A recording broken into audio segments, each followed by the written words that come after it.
Ang Department of Environment and Natural Resources and DENR, kabira-bira, bigla pong tinapos ito pong conservation work ng Masungi G-Reserve Foundation.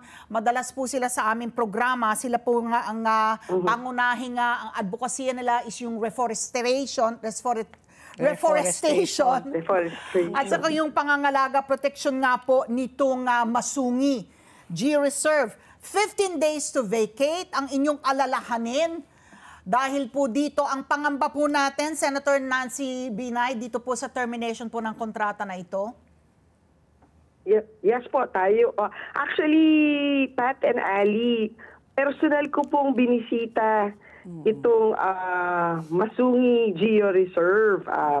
Nagkaroon ho tayo ng ocular inspection kasi ang unang naging concern ho natin noon, kaya tayo biglang napahiring, ay dahil a certain portion po doon sa lugar na yon ay nagkaroon ng titulo para sa Bureau of Jail. Yes, oo. Bucor. Diba? That was parang unang issue. And tinignan ho natin kung talaga bang dapat. Kasi at that time, parang may plano na magtayo ng kulungan ang BJMP doon sa lugar na yan. At kitang-kita po natin na talagang napaka-imposible dahil puros bangin po yung lugar. And during that time, nagkaroon naman din ho ng commitment na hindi nila gagamitin yon for that purpose. So, nabisita po natin. So, personal ko pong nakita yung ginagawang efforts nitong si Billy and ano nga bang pangalan ng kapatid niya? Yung girl, oo. Itong dalawang magkapatid. Para ma-conserve itong... Dumailang. Yes. Yan. Dumalyang sisters. And you know, di ba nga ho, they've been recognized internationally. Daming awards. Alam niyo ho, yung mga nakakausap ko ho sa iba't ibang embassy, kahit po sila napapabilib dun sa ginagawang efforts. And in fact, I think, nandito ho ata si Richard Quest of CNN to do a feature about that place. And talaga ho, ang worry ko po, ang kakayahan, what happens after 15 days? We've been in the Senate for the past 12 years. Nakita na ho na natin yung kakayahan ng DENR. Well, unang-una, alam ho natin, merong kakulangan sa funding. May kakulangan din sila sa personnel na kayang magbantay pagdating ho dito sa mga conservation efforts. So, dun po talaga tayo nag-aalala dahil baka ho after 15 days, pag wala na po sila doon, papasukin po na nung mga kakaingin. Kasi uso ho dun sa area na yon na yung gumagawa ng uling. Oo. At saka yung nagtatayo ng mga resorts na may swimming pool. Correct, Senator Nancy? Isa din po yan, yung mga resorts at saka yung mga land grabbers din po. So yun yung isang concern natin. Ang sa akin,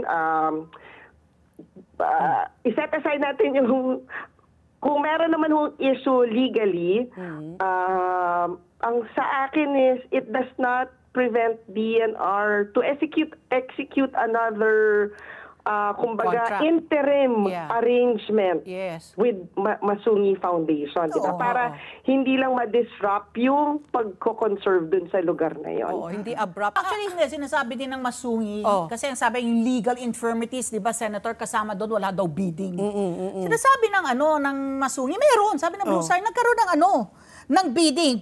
The project was competitively bidded out. Nasasagot naman nila yung mga paratang kasi yung dalawa parang the engagement is complicated because during no 2001 ho ata, nagkaroon ng government housing project in that area. And yun ho yung kung saan nanalo si Blue Star. Yung basihan. Sila magtatayo ng And in fact, nabisita ko din ho yun. May road network na, may clubhouse. So yun, I think yung original engagement. But si Blue Star ang kwento nila, hindi nila natuloy itong housing project kasi nga may mga informal settlers dun sa area.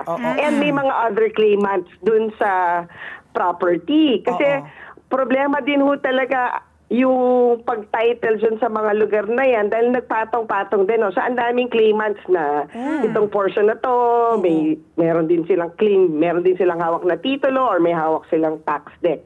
So, yun ho yung parang I think unang kontrata na nakuha ng Blue Star. And then, ito namang isa kung saan yung binibisita ho ng mga nature lovers, yung mga, yung trekking. I'm sure nakita niya na yung parang may web. Oo. Yun naman ho ata ang doon sa, I think noong time ho ni Secretary Gina Lopez, yun naman ho ata yung isa pang kontrata na napasok with DENR.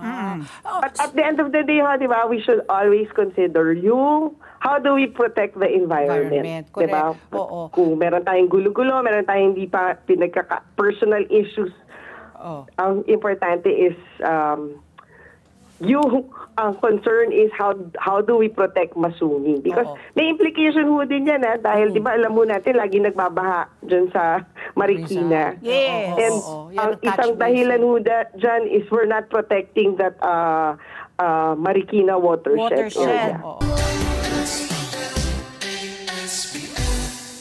Let's get together.